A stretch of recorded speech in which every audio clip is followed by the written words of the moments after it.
Hi guys, this is Ashima and welcome back to my channel Mission Science, and in today's video I am going to start with the chemistry chapter, that is acid, base and salt। और उसमें मैं आज उसका first part आपके साथ discuss करूंगी, that is indicators. तो देखो इस चैप्टर में हमने क्या क्या पढ़ना है। सबसे पहले हम इसमें पढ़ेंगे कि इंडिकेटर्स क्या होते हैं। सेकंड हम इसमें पढ़ेंगे अबाउट एसिड्स। थर्ड हमारे पास है बेसिस के बारे में, और फोर्थ हम पढ़ेंगे सॉल्ट्स के बारे में। ये 4 इस चैप्टर की डिविजन्स हैं जो हमने इसमें पढ़नी है। देखो जो एसिड्स हैं, एसिड्स के अंदर हमारे पास 3 चीजें आएंगी। सबसे पहले एसिड के हम टाइप्स पढ़ेंगे, इनकी हम प्रॉपर्टीज पढ़ेंगे और इसके हम यूजेस पढ़ेंगे। यही सेम हमारे पास डिवीजन बेसिस में होगी, types, properties and uses. Last अब सॉल्ट की बात करते हैं, which is very important part.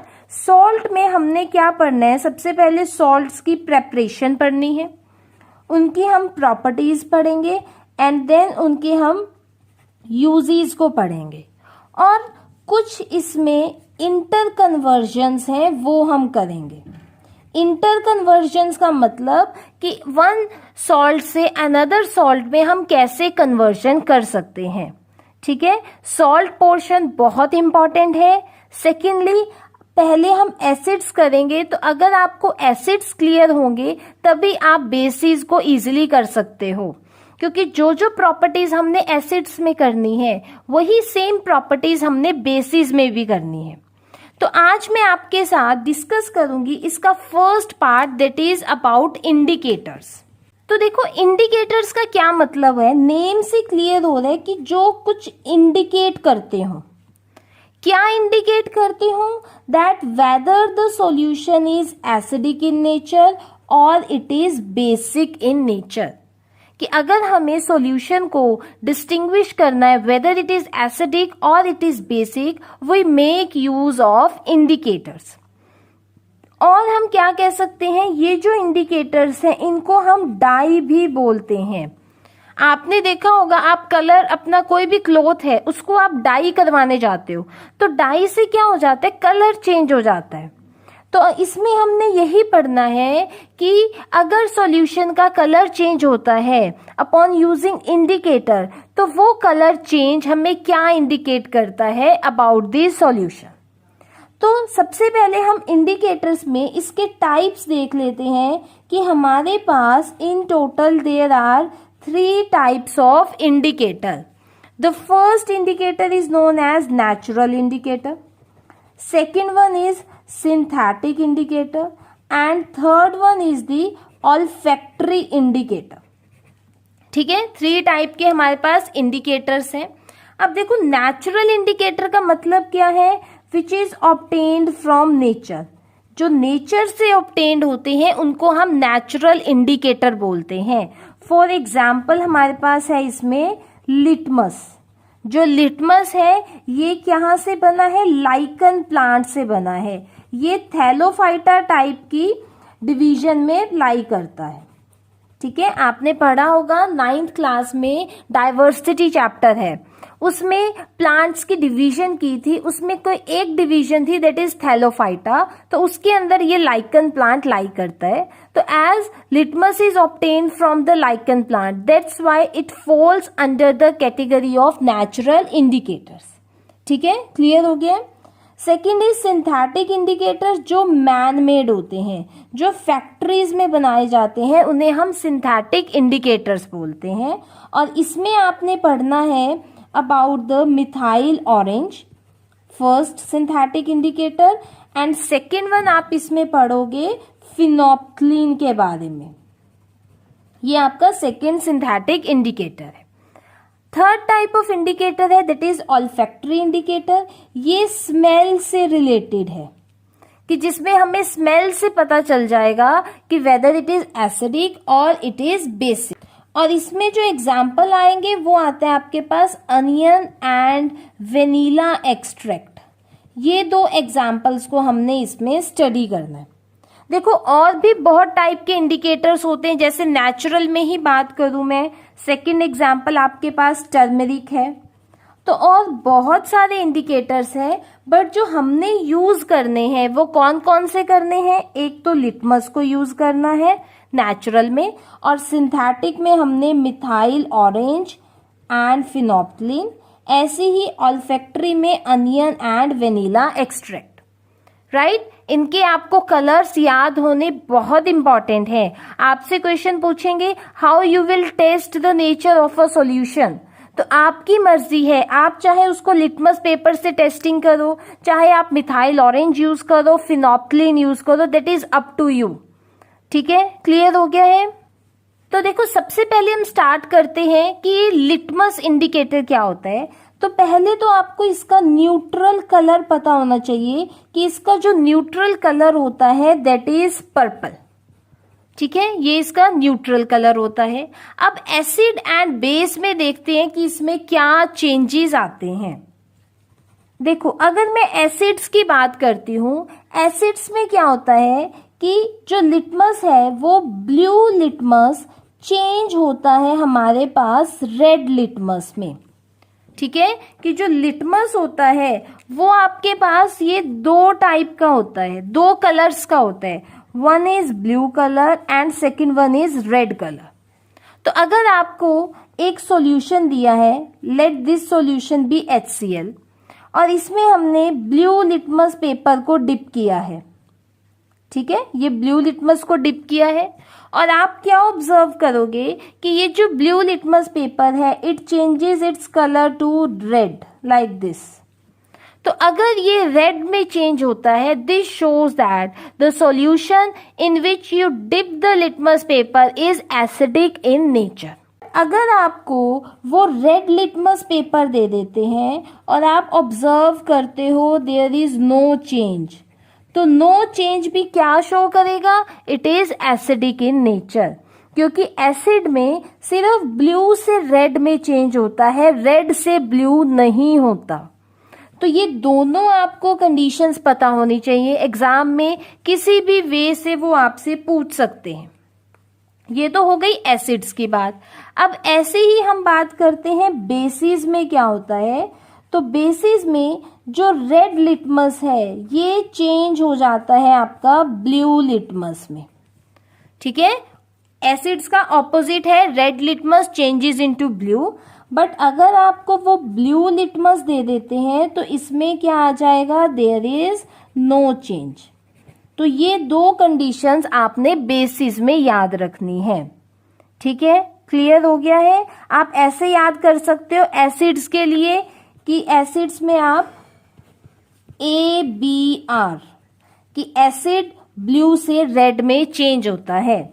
ऐसे ही बेसिस में आप कैसे याद कर सकते हो? BRB कि बेसिस में रेड चेंजेस इनटू ब्लू। तो ये आप शॉर्ट फॉर्म में भी इसको याद कर सकते हो, बिकॉज इसमें कंफ्यूजन हो जाती है कि रेड ब्लू में चेंज होगा या ब्लू रेड में चेंज होगा। ठीक है, क्लियर हो गया आपको? लिटमस का न्यूट्रल कलर पर्पल होता है, it is a natural indicator. क्यों? ये हमारा किससे बना है? लाइकन प्लांट से मिला है हमें। और एसिड में ब्लू टू रेड में चेंज होता है, बेसिस में रेड से ब्लू में चेंज होता है। अब हम नेक्स्ट देखते हैं सिंथेटिक इंडिकेटर के बारे में, दैट इज मिथाइल ऑरेंज, कि इसमें आपके पास क्या चेंजेस। देखो मिथाइल ऑरेंज है, इसलिए इसका जो न्यूट्रल कलर है वो क्या होगा? ऑरेंज होगा। सबसे पहले हम एसिड्स में बात करते हैं कि एसिड्स में क्या होता है, ये जो ऑरेंज है ये किस में चेंज हो जाता है? रेड कलर में चेंज हो जाता है। ये एसिड्स में हमेशा रेड कलर में चेंज आएगा। और अगर हम बेसिस की बात कर रहे हैं, बेसिस में जो चेंज आता है वो आता है येलो कलर में, कि अगर एसिड्स में जो चेंज है वो रेड कलर में है, that means that is a acid. और अगर चेंज येलो कलर में है तो वो क्या शो करता है? बेसिस को शो करता है। तो इसमें सिर्फ ये दो चीजें, ये दो कलर्स आपको याद रखने हैं। नेक्स्ट देखते हैं हम फिनोप्थिलीन में क्या होता है। पहले तो इसका न्यूट्रल कलर देख लेते हैं, दैट इज कलरलेस। और एसिड्स में क्या होता है कि ये जो कलर है हमारा वो कलरलेस ही रहता है, there is no change in colour. अगर कलर चेंज नहीं हो रहा है that means the solution is acidic. But अगर आपके पास जो कलर है वो पिंक में चेंज हो जाता है तो जो आपका सॉल्यूशन है वो क्या हो जाएगा, बेसिक हो जाएगा। ठीक है, फिनोप्थलीन में colourless shows the solution is acidic in nature and pink colour shows the solution is basic in nature. ये तीन आपके पास इंडिकेटर्स आ गए जिसमें आपको कलर्स को ध्यान में रखना है कि phenolphthalein, methyl orange and litmus में क्या चेंजेस आता है। मोस्टली आपका जो यूज होगा वो लिटमस ही यूज होता है, बिकॉज आप अपने स्कूल में भी देखना आपको ज्यादातर लिटमस पेपर प्रोवाइड करवाते हैं। और लिटमस जो होता है ये भी 2 फॉर्म्स में अवेलेबल होता है, पेपर फॉर्म में भी होता है, मतलब ऐसे ये स्ट्रिप्स मिलती हैं आपको ब्लू एंड रेड कलर की, और ये सॉल्यूशन फॉर्म में भी अवेलेबल होता है। तो लिटमस के तो आपको कलर टिप्स पर होने चाहिए कि आगे कोई भी आपसे पूछ ले how you will test the type और नेचर ऑफ द सॉल्यूशन, तो आप लिटमस से ही एक्सप्लेन कर सकते हो। नेक्स्ट अब हम बात करते हैं ऑल्फैक्टरी इंडिकेटर की, जो किससे रिलेटेड है, स्मेल से रिलेटेड है। मतलब अगर सब्सटेंस की स्मेल चेंज हो जाती है एसिडिक और बेसिक सॉल्यूशन में तो वो हमारे पास क्या हो जाएगा, ऑल्फैक्टरी इंडिकेटर हो जाएगा। अब इसमें मैंने आपको 2 एग्जांपल्स बोले थे, फर्स्ट आपको अनियन एक्सट्रैक्ट बोला था और सेकंड मैंने आपको वेनिला बोला था। तो देखो अनियन एक्सट्रैक्ट में क्या होता है कि हमने क्या लिया है, समझ लो एक बेसिक सॉल्यूशन लिया है दैट इज NaOH। इस बेसिक सॉल्यूशन को मैंने ऐड किया है एक क्लॉथ की स्ट्रिप के ऊपर। आपने एक स्ट्रिप क्लॉथ लिया है, उसके ऊपर आपने NaOH सॉल्यूशन को डाल दिया और साथ ही साथ क्या है इसमें अनियन भी ऐड ऑन किया हुआ है।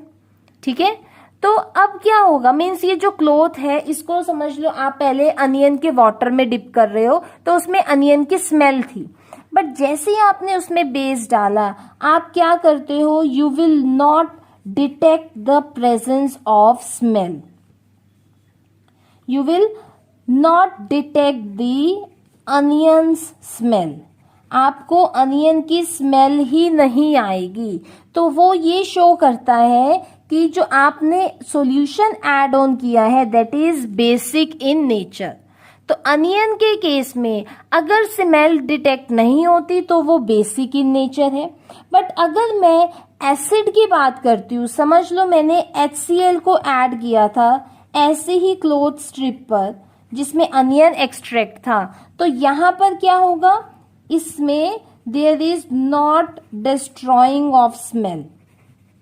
ठीक है, कि जो स्मेल है वो डिस्ट्रॉय नहीं होगी, स्मेल आपको अनियन की आएगी ही आएगी। तो अनियन में क्या ध्यान रखना है कि अगर तो वो एसिड है तो जो स्मेल है वो रहती है, स्मेल रिटेन्स, बट अगर वो बेसिक है सॉल्यूशन तो क्या हो जाएगा, स्मेल डिस्ट्रॉय हो जाती है। ये 2 चीजें आपको याद रखनी है if there is a onion extract. अब सेकंड हम बात कर लेते हैं वेनिला एक्सट्रैक्ट की कि इसमें क्या होता है। तो देखो अगर तो हम बात कर रहे हैं वेनिला एक्सट्रैक्ट की तो इसके अंदर मैंने क्या किया, समझ लो बेसिक सॉल्यूशन ले लिया दैट इज NaOH, इसको मैंने ऐड किया है वेनिला एक्सट्रैक्ट में। तो आप क्या ऑब्जर्व करोगे, you will not detect the smell of vanilla, आपको वेनिला की स्मेल नहीं आएगी। बट अगर आप एसिडिक सॉल्यूशन को ऐड कर देते हो वनीला के अंदर तो इससे क्या होगा, आपको स्मेल डिटेक्ट हो जाएगी। तो यहाँ पर भी सेम चीज आपने ऑब्जर्व करी कि अगर तो एसिड है तो इसमें क्या होगा, स्मेल डिटेक्ट हो जाएगी, बट अगर ये बेसिक है तो इसमें आपके पास जो स्मेल है वो डिस्ट्रॉय हो जाएगी। तो इस बेसिस पर, स्मेल के बेसिस पर भी हम टाइप ऑफ सॉल्यूशन आइडेंटिफाई कर सकते हैं वेदर इट इज एसिडिक और बेसिक सॉल्यूशन। तो इस वे में आप कलर के बेसिस पर भी आइडेंटिफिकेशन कर सकते हो एंड स्मेल के बेसिस पर भी कर सकते हो। ठीक है, तो देखो इससे रिलेटेड अब आपके साथ मैं एक एग्जाम्पल डिस्कस करती हूँ कि इससे आपके पास कैसे क्वेश्चंस पूछे जाएंगे। तो आपको 3 टेस्ट ट्यूब्स गिवन है, you have given with 3 test tubes. एक टेस्ट ट्यूब में मैं कह देती हूँ कि डिस्टिल्ड वाटर है, कि किसी एक टेस्ट ट्यूब में डिस्टिल्ड वाटर डाला है, और जो अनदर 2 टेस्ट ट्यूब्स हैं बी एंड सी, इसमें एसिड एंड बेसिक सॉल्यूशन डाला है। आपको नहीं बताया है कि कौन से टेस्ट ट्यूब में डिस्टिल्ड वाटर है, कौन से में एसिड है, कौन से में बेस है। साथ में वो क्या बोल रहा है, if you have given only red litmus paper, सिर्फ उन्होंने आपको रेड लिटमस पेपर प्रोवाइड किया है। आइडेंटिफाई करना है कि कौन सी टेस्ट ट्यूब में कौन सा कंटेंट प्रेजेंट है। तो देखो सबसे पहले हम क्या करेंगे, मैंने 3 टेस्ट ट्यूब्स ले ली है, समझ लो, राइट। ये 3 टेस्ट ट्यूब्स हमने ली है, ए बी सी। तीनों टेस्ट ट्यूब्स में मैं क्या करूंगी, रेड लिटमस पेपर को डिप करूंगी। तो फर्स्टली अगर मेरे पास ये जो रेड लिटमस पेपर है ये ब्लू में चेंज हो जाता है, दैट मीन्स वो जो टेस्ट ट्यूब है उसमें क्या है, बेसिक सॉल्यूशन है। तो एक तो मुझे पता चल गया। सेकेंडली एक टेस्ट ट्यूब मेरी निकल जाएगी, अब बची 2 टेस्ट ट्यूब्स। अब एक में एसिड है, एक में आपके पास क्या है, डिस्टिल्ड वाटर है। तो अब इन दोनों में क्या होगा, कोई कलर चेंज नहीं होगा। तो एसिड को तो हम कैसे पता लगाते हैं अगर ब्लू लिटमस पेपर बनता है, बट क्वेश्चन में उन्होंने सिर्फ रेड लिटमस पेपर दिया है। लेकिन आप देखो जब आपने टेस्टिंग की थी बेसिक की तो रेड से ब्लू बना, मतलब आपने क्या बनाया है, यहाँ पर ब्लू लिटमस पेपर बनाया है। अब इसी ब्लू लिटमस पेपर को रिमेनिंग 2 टेस्ट ट्यूब्स में डिप करो। जिस भी टेस्ट ट्यूब में ब्लू रेड में चेंज हो जाता है वो क्या शो करेगी, एसिडिक सॉल्यूशन। और जो 3rd टेस्ट ट्यूब बच जाएगी उसमें क्या होगा, आपके पास डिस्टिल्ड वाटर होगा। सिर्फ ये चीज यहाँ पर इंपॉर्टेंट थी कि इसमें कंफ्यूजन हो जाती है कि we have provided with red litmus paper only, but acid की टेस्टिंग के लिए हमें ब्लू चाहिए होता है। अगर यहाँ डिस्टिल्ड वाटर नहीं गिवन होता तो मैं इजीली आइडेंटिफाई कर सकती थी, बट डिस्टिल्ड वाटर दिया हुआ है और एसिड है, दोनों में ही अगर आप रेड लिटमस पेपर को डिप करोगे there will be no change. तो कैसे डिस्टिंग्विश किया जाए कि जो फर्स्ट पार्ट में आपने बेसिक बनाया था सॉल्यूशन को, उससे आपको ब्लू लिटमस पेपर ऑलरेडी मिल चुका है। अब उस पेपर को हम यूज करेंगे in order to identify the acidic solution. इस फॉर्मेट में आपसे इंडिकेटर से क्वेश्चंस पूछे जाएंगे। आई होप आपको ये इंडिकेटर्स का टॉपिक क्लियर हो गया होगा। सिर्फ कलर्स को याद करना है और कुछ भी नहीं है इसमें। नेक्स्ट वीडियो में अब मैं आपके साथ स्टार्ट करूंगी इसका second part, that is acids. Thank you so much guys for watching my video. If you like my video, please subscribe my channel and press the bell icon, and also do like, share and comment on my video.